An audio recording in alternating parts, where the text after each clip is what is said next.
My son left me at the airport. Said, "Find your own way." I did, in first class on his credit card. The wind at O'Hare that morning cut sharper than memory. I stood outside the terminal, clutching my purse the way an old soldier might hold his last weapon. My son Evan was driving, one hand on the wheel, the other tapping the steering column in irritation. Beside him, my daughter-in-law Clara scrolled through her phone, long red nails clicking like small insults. The heater was blasting, but the air inside the car felt colder than the snow outside. I tried to make conversation, said something about how bright the sunrise looked over the freeway, but Clara barely glanced up. "You smell like old medicine," she said, wrinkling her nose. "No wonder Dad never took you on trips." Evan's lips tightened. "Clara," I whispered, "please." He just sighed. "We've done enough for you, Mom. You said you wanted to visit Aunt May in Nevada. Fine, we bought your ticket. After that, find your own way for once." He said they had another flight to Vegas, a business trip, he called it, and that I'd be fine catching mine alone. His tone was the kind that left no room for air. I looked down at my hands, thin, veined, shaking from neither cold nor age, but from the kind of ache you do not take to doctors. I had spent 40 years working double shifts in hospitals, washing blood off my shoes before coming home to make him dinner. I never imagined this would be the conversation we'd end up having. The traffic hissed and roared around us. When the terminal sign appeared, Evan slowed the car, flicked the blinker, and stopped at the curb. He opened the trunk, took out my small suitcase, and set it down roughly on the wet pavement. No hug, no kiss, not even a "take care." Just the sound of luggage wheels scraping concrete. Clara looked over her sunglasses and smirked. "Maybe someone here will adopt you. Try not to embarrass us." Then she turned up the radio. I bent down to pick up my purse. The clasp was broken, and everything inside spilled onto the ground: an old handkerchief, my husband's pocket watch, a single envelope with my boarding pass, and one small credit card with my name beneath Evan's. He had given it to me years ago, saying it was for groceries and emergencies only. I wiped the card clean of dirt, my fingers numb. Evan leaned against the car door, voice low but hard. "Mom, seriously, we have our own flight to Vegas to catch. Don't make this harder than it has to be." "A flight?" I repeated. "I thought we were—" He cut me off. "Not we, you. Your ticket's for gate C12. You'll manage." The words landed heavier than the suitcase. "Find your own way," he said again, as if it were a blessing. Then he got into the car. For a second I thought he might look back. He didn't. The car door slammed, the engine growled. Snow water splashed over my shoes as they drove off. The crowd moved around me, families hugging, children laughing, people calling Ubers and waving goodbyes. I must have looked ridiculous. A 72-year-old woman standing in the middle of the drop-off zone, clutching a suitcase and a credit card like a lifeline. The airport wind carried the smell of fuel and coffee. It filled my lungs until it hurt. A security guard gave me a sympathetic glance. I smiled weakly, pretending this was all fine, that I was just waiting for someone. But the truth sank in slowly, like frost through skin. My own son had left me there, not by accident, not out of confusion, but by choice. I took a deep breath, steadied my hands, and whispered to myself, "You wanted quiet, Ruby. Well, you have it now." Then I looked up at the glass facade of the terminal, the flights blinking on the departure board like chances I'd never taken. If you feel justice deserves celebration, smash that hype button. Let us keep stories like this alive, echoing far, far away. Your support helps us bring understanding and love to those who deserve it. Thank you so much. Keep listening. I stepped inside, my shoes squeaking against the floor. The warmth hit my face, fogging my glasses. A woman at the information desk smiled politely. "Can I help you, ma'am?" I almost said no, but something inside me shifted. My whole life had been spent asking for less. Maybe it was time to ask for more. "I need to get to Nevada," I said quietly. "Of course. Do you have a reservation?" I handed her my boarding pass. She looked at it, frowned. "This flight was canceled 3 hours ago. Weather delay in Denver." I blinked, confused. "Then what happens now?" She shrugged kindly.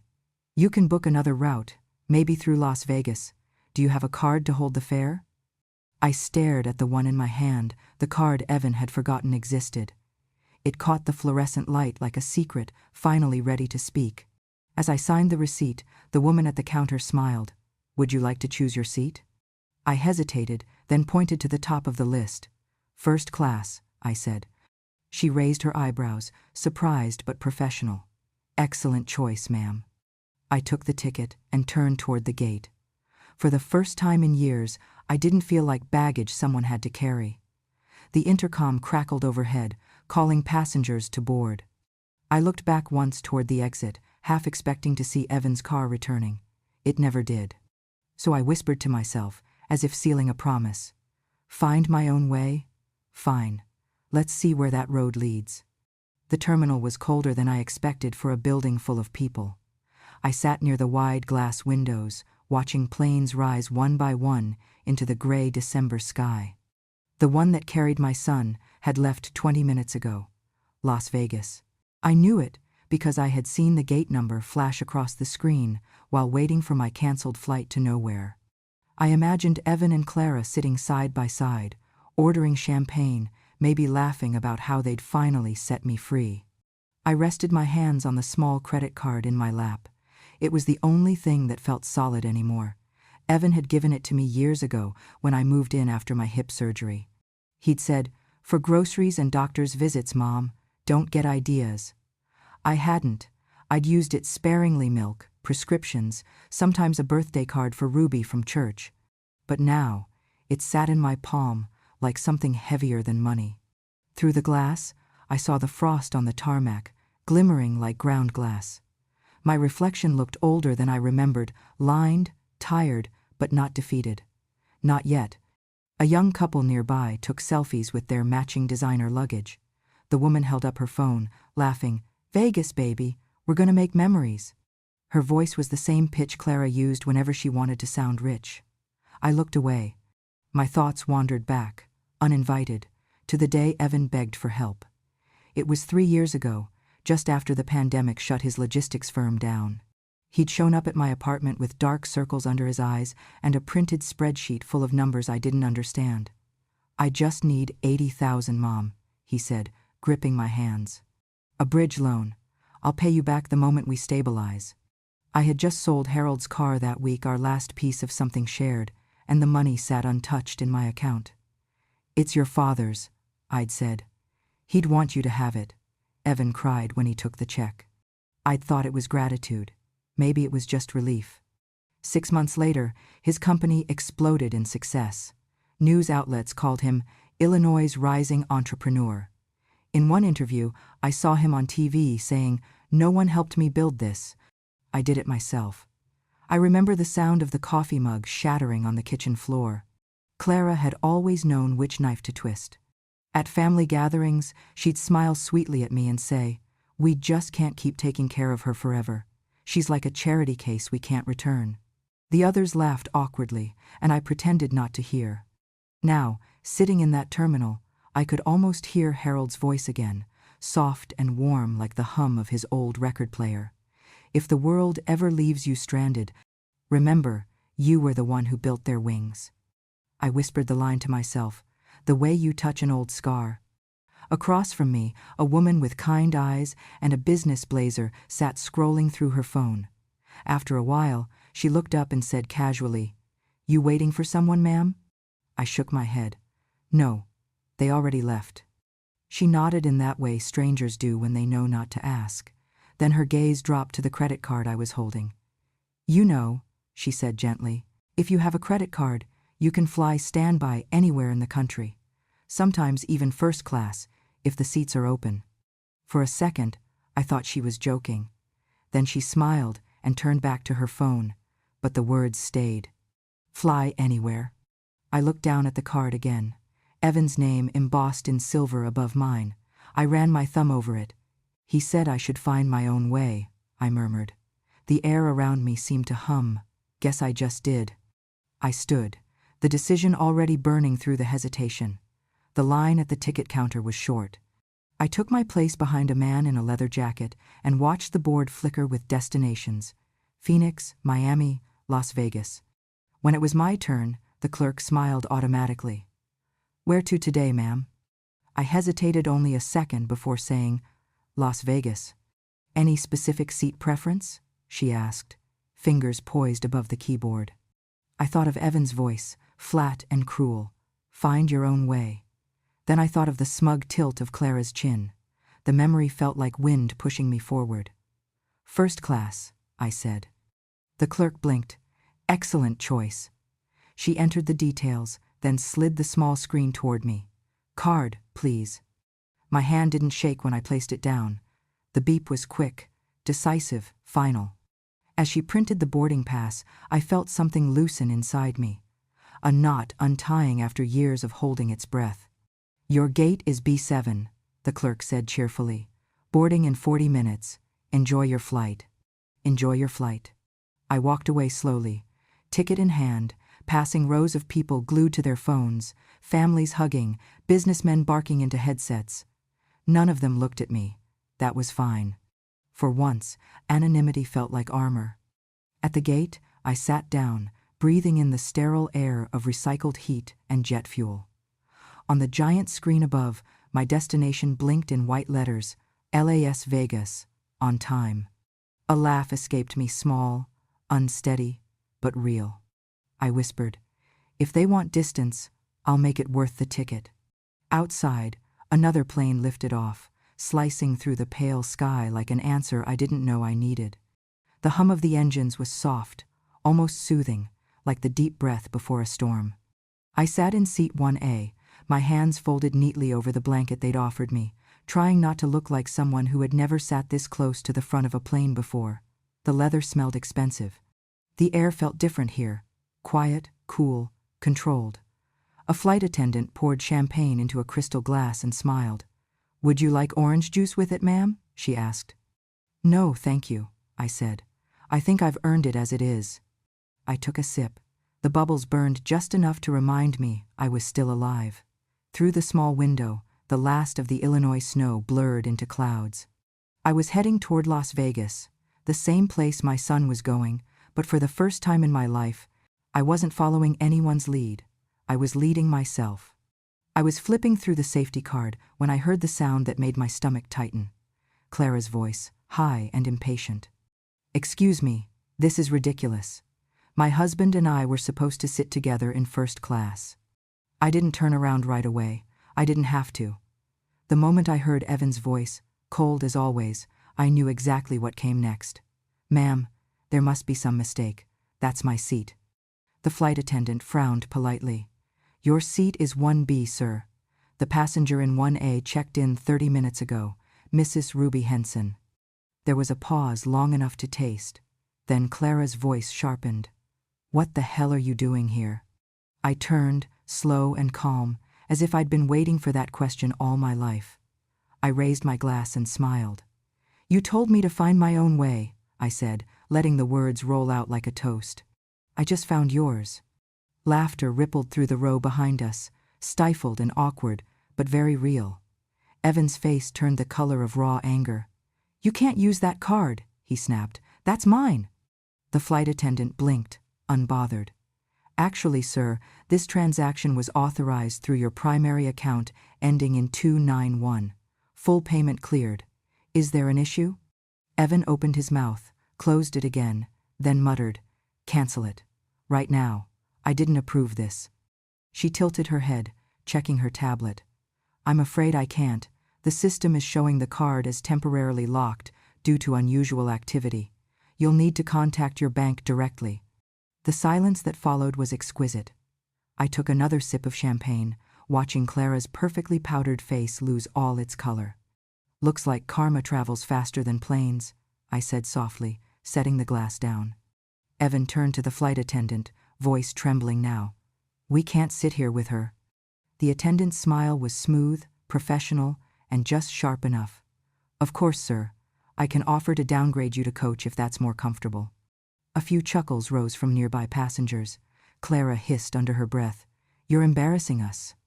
I leaned back in my seat, folding the blanket over my lap. No, dear, I said. You did that yourselves. For a moment, I could almost see the boy he used to be, the one who'd cried when I packed his lunch in the wrong color box, the one who hugged my leg on the first day of school. But that boy was gone, buried somewhere under the man who left me on a curb.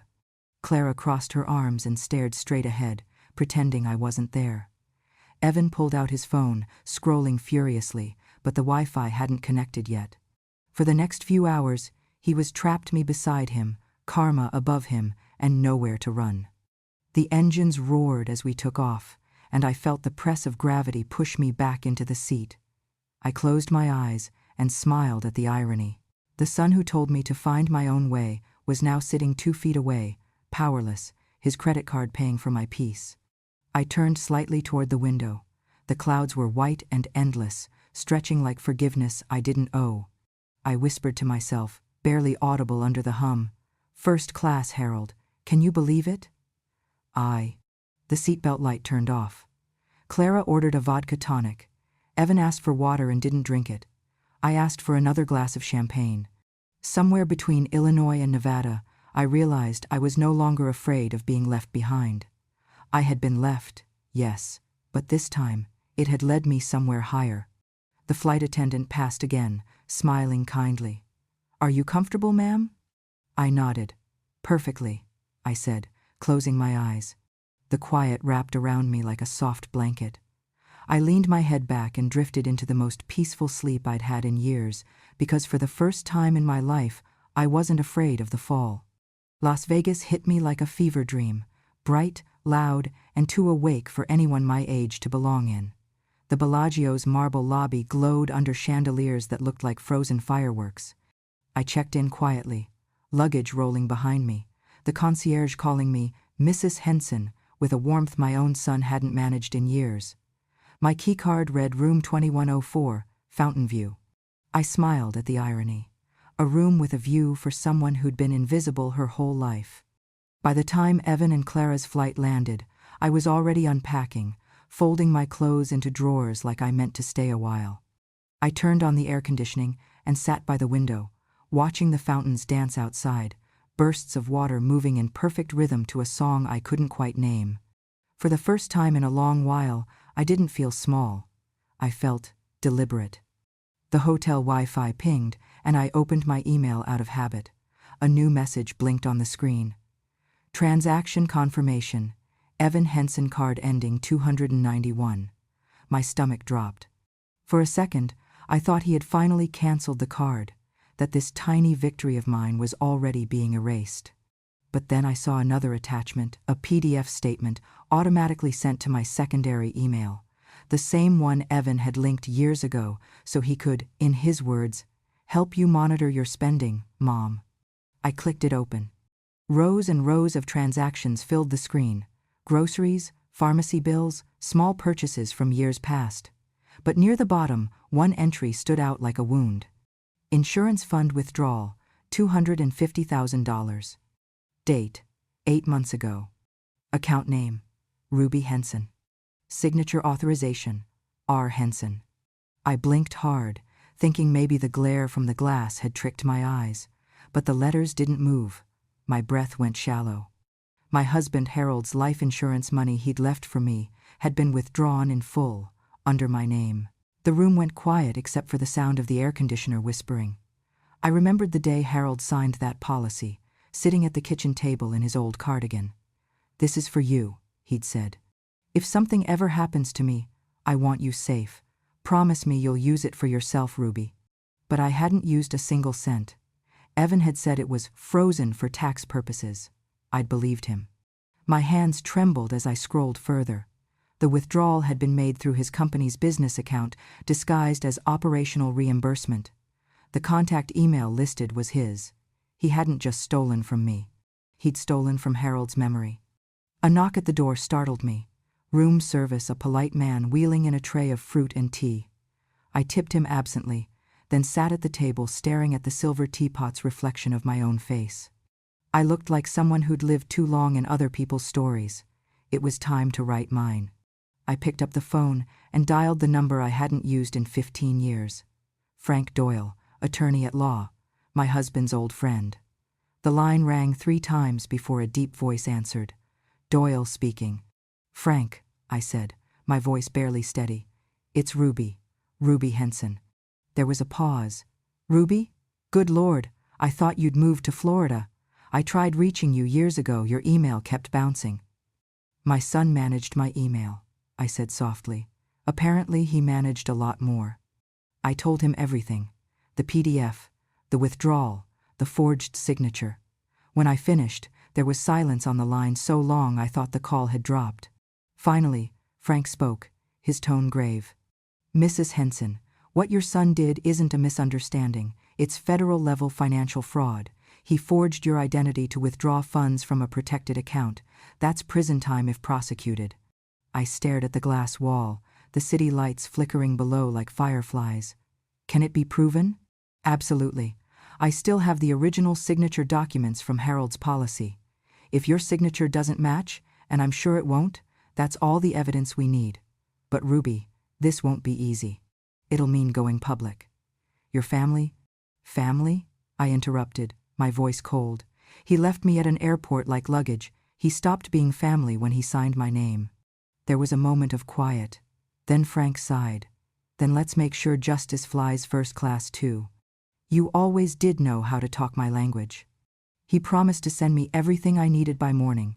The legal affidavits, the transfer freezes, the statement requests. Keep that PDF secure, he said. It's your ticket to freedom. After we hung up, I forwarded the document to a new email I'd created under a different name. No more being watched, I thought. No more being managed. Outside, the fountains of the Bellagio erupted again, higher this time, sparkling under the night lights like applause from the universe itself. I raised my glass of tea toward the window, whispering to Harold, "You wanted me safe. I'm getting there." Below, the streets pulsed with noise and neon. Somewhere in that same city, Evan and Clara were likely toasting to their good fortune, oblivious that the ground beneath them had already begun to crack. I looked back at the email, the words, "Insurance Fund Withdrawal" glowing coldly on the screen, and whispered to the empty room, "You said I should find my own way. Well, Evan, you just paid for the ticket." The Bellagio lobby shimmered under 1,000 chandeliers, the kind of light that flatters liars and hides their shadows. Evan and Clara stood at the center of it all, radiant in pretense. A violinist played something elegant near the fountain, and waiters glided between tables with trays of champagne. The banner above the archway read, 10 years of love and success, Evan and Clara Henson. Their photographer circled them like a bee around sugar, while Clara live-streamed the whole scene on her phone, her voice sweet as syrup. "To love, to loyalty, and to our beautiful life," she said, flashing the platinum credit card to the camera before tucking it back into Evan's suit pocket. I watched from the edge of the crowd, holding a simple white envelope. My hands didn't shake. I'd dressed the way Harold used to like me, a navy dress, a silver brooch, and my hair pinned neat and proud. The same woman they'd thrown away at the airport now stood beneath chandeliers brighter than their lies. When Evan finally saw me, his smile froze mid-sentence. "You again?" he hissed under his breath as he stepped closer. "What do you want from us?" I smiled softly, almost kindly. "Nothing," I said, "just to return what's mine." Clara's expression twisted. "Security," she snapped, glancing toward the staff. But before anyone moved, a voice cut through the music. "Mr. Henson?" Every head turned. Frank Doyle stepped through the crowd, followed by a man in a dark suit holding a black briefcase, the representative from First National Bank. Their polished shoes echoed on the marble floor as they approached the couple. "Mr. Evan Henson," Frank said, his tone professional and cool. "Per Section 812 of the Federal Fraud Code, your financial accounts are temporarily frozen pending investigation." A murmur rippled through the crowd. Phones lifted. The live stream camera caught every word, every pale flicker of Evan's face. Evan stammered, "What the hell are you talking about?" The banker opened the briefcase, pulling out a folder thick with documents. "We received confirmation of unauthorized withdrawals from a protected insurance fund belonging to Mrs. Ruby Henson.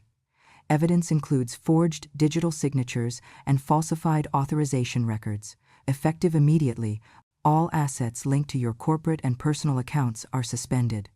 Clara's champagne glass shattered against the floor. "You'll destroy us!" she screamed, her voice cracking through the hall. I met her gaze calmly.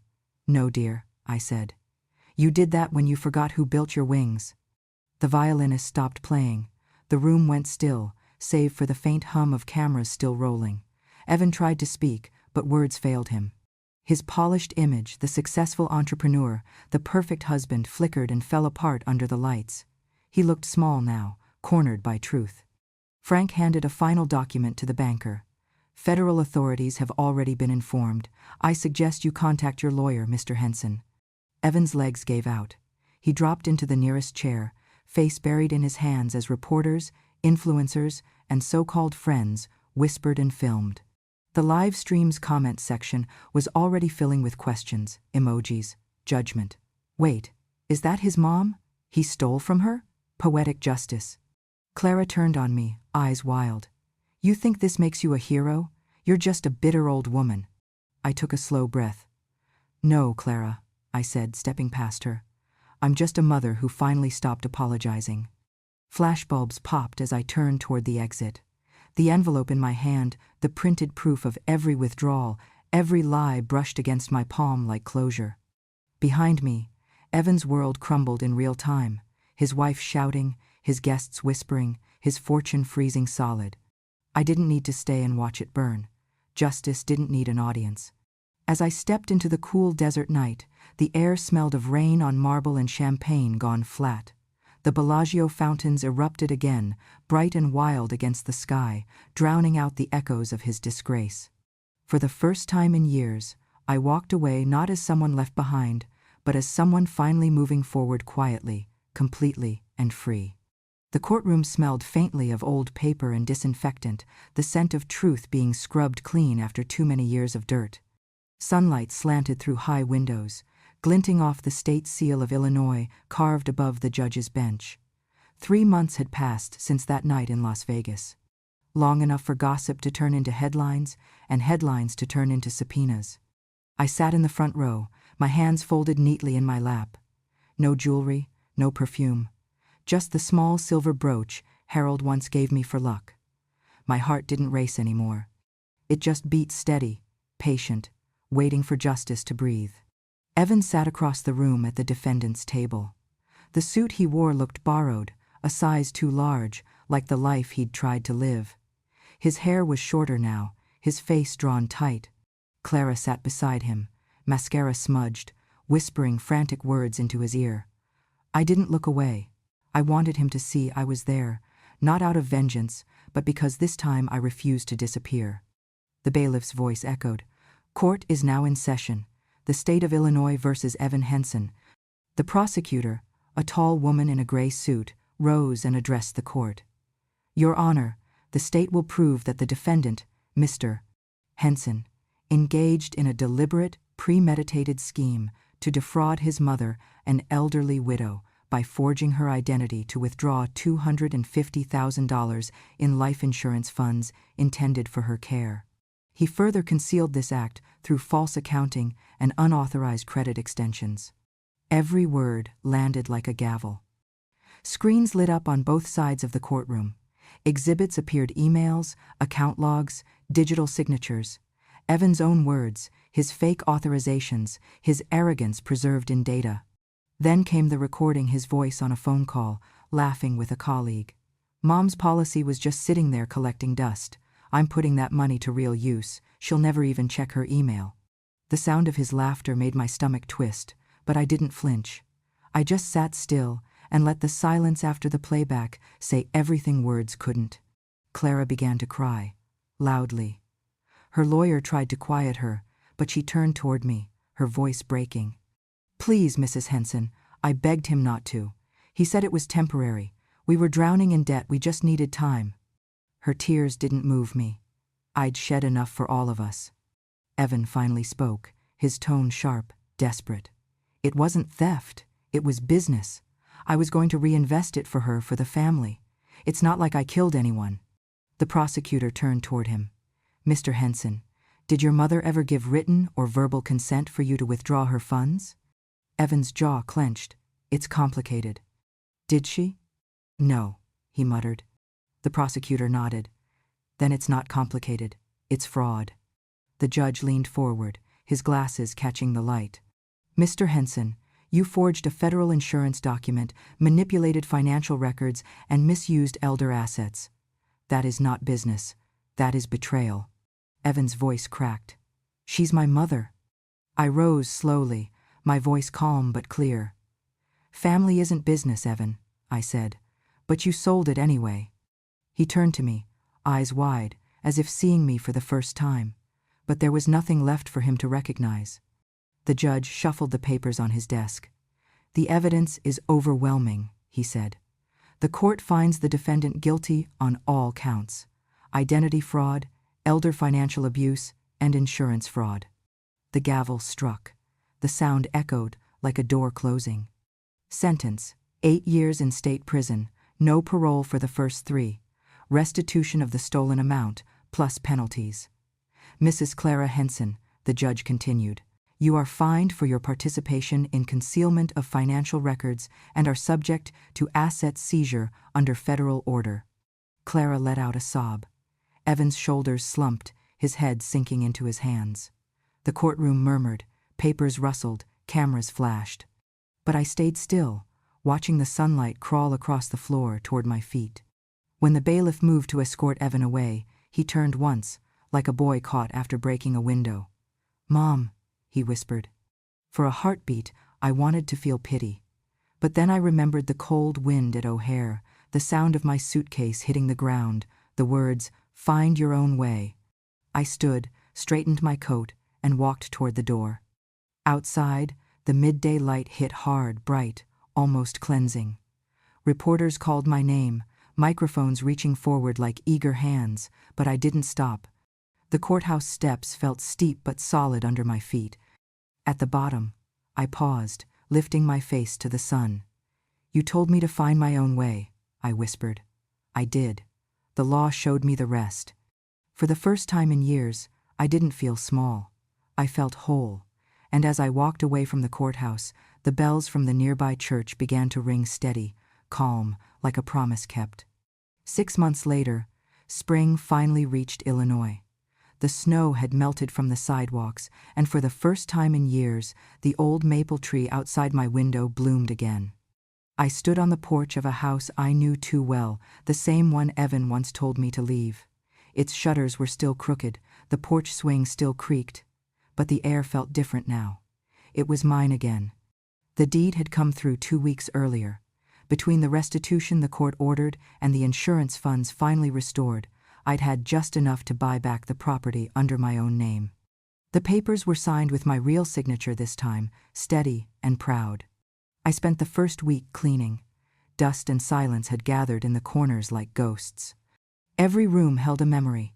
The sound of Harold's laughter over the radio, the soft echo of Evan's footsteps when he was still a boy. I left those memories untouched. They were part of the house's bones. On the second week, I hung a wooden sign above the front door. The letters were carved by hand, a gift from a local craftsman who refused payment when he heard my story. It read, Henson House, a safe place for widows. The day I put it up, the wind carried the smell of rain and lilacs. For once, I didn't feel small beneath the sky. I felt like a beginning.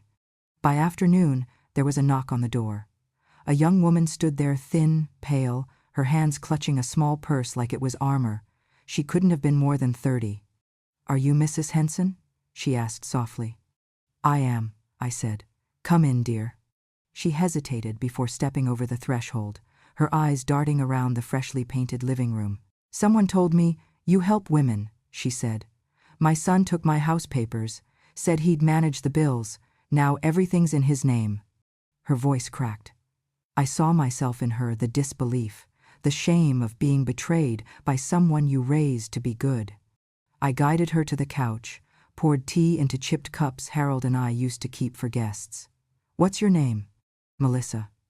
Well, Melissa, I said gently, men like that forget who raised them, but walls can be rebuilt stronger this time. She wiped her eyes. How did you do it? I smiled. by remembering that justice doesn't come from anger, it comes from proof and patience. We talked for hours, about lawyers, documents, and self-worth, but also about laughter, about starting over. By the time she left, the sky had turned gold and pink, and the house no longer felt empty. That night, I lit a candle on the mantel.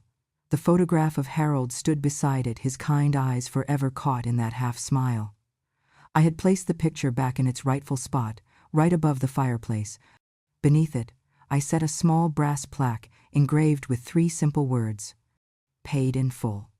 It wasn't about the money. It was about dignity, about a debt life had tried to collect and failed. Outside, I could hear the faint hum of cars passing by, the world still rushing the way it always did. But inside, time moved differently, slower, kinder. I walked through each room before bed, running my fingers along the walls, whispering to the house like it could hear me.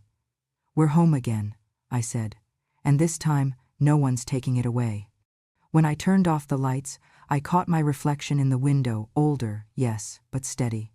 The kind of woman who'd walked through humiliation, courtrooms, and silence, and still found her way back to light. Tomorrow, another woman might knock on that door, and I'd be ready with tea, with stories, and with proof that even after betrayal, life could bloom again. As I closed the door behind me, the sign above swayed gently in the night breeze, Henson House, a safe place for widows. And for the first time in a long time, the word home meant peace. A year later, after the foundation opened its 3rd chapter house and the noise of the trial had faded into memory, I received an invitation I never expected. The studio lights were softer than I expected. Warm, golden, the kind that made even scars look graceful. Across from me sat the host of Good Morning America, smiling with that practiced brightness people wear when they're about to ask something sharp but polite. Cameras blinked red. The segment title flashed on the screen behind us: Elder Empowerment, the woman who took back everything. "Mrs. Henson," the host began, leaning forward just slightly, "millions watched your story unfold. Your son was convicted, your house restored, and your foundation is helping women across the country. But some say what you did looked a lot like revenge. Was it?" The studio fell quiet. I let the question hang for a moment, long enough for truth to find its breath. I smiled, slow and sure. "Revenge," I said softly, "is noisy. Justice is quiet." The host's expression softened. The crew behind the cameras nodded, even the lighting technician, who'd probably heard 1,000 stories more dramatic than mine.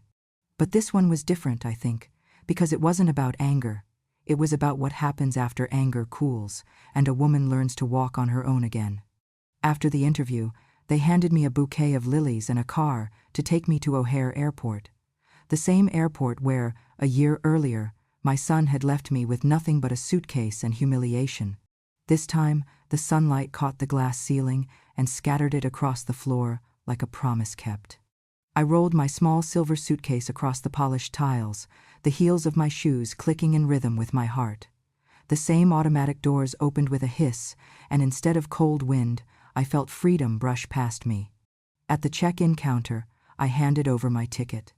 The woman behind the desk smiled after scanning it. "First class, Mrs. Henson. You're all set." "Thank you," I said, returning her smile. The ticket wasn't charged to anyone's card but mine, paid in full by my own hand, my own name. As I walked toward the gate, I passed the same coffee shop where Clara once laughed at me for being too slow for travel. I stopped for a moment, not out of bitterness, but to savor the strange poetry of it all, how the same places could hurt you once and then heal you the next time around. At the gate, a young flight attendant greeted me with a bright grin. "Traveling alone today, ma'am?" I smiled, lifting my carry-on just enough for the light to catch the charm on the zipper, a small silver wing Harold had given me decades ago. "Not really," I said. "My dignity's coming with me." She laughed, helping me board. "Well, that's the best travel companion I've heard of." I settled into seat 1A again, the same spot where, not long ago, I'd watched Evan and Clara crumble in shame. The irony wasn't lost on me, but instead of triumph, I felt peace. True justice doesn't roar. It exhales. As the plane began to taxi, I looked out the window. The city shimmered below, the streets like silver veins under the late afternoon sun. Somewhere down there, people were rushing, fighting, forgetting what mattered, and here I was, weightless, untethered, exactly where I was meant to be. The engines roared to life, and the ground began to fall away.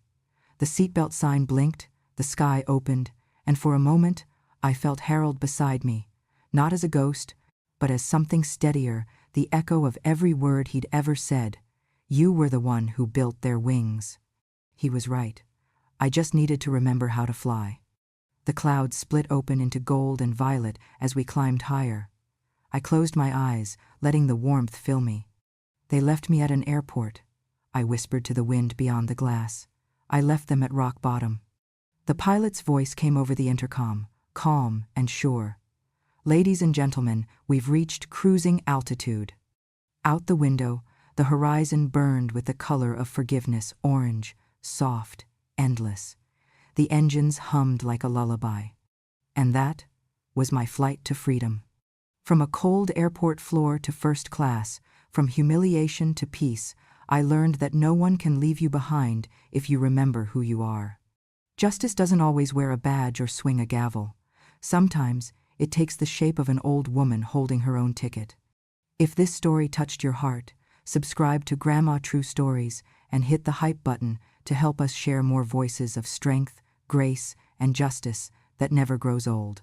Until next time, keep your head high, your heart steady, and remember, even at 72, you can still choose your destination.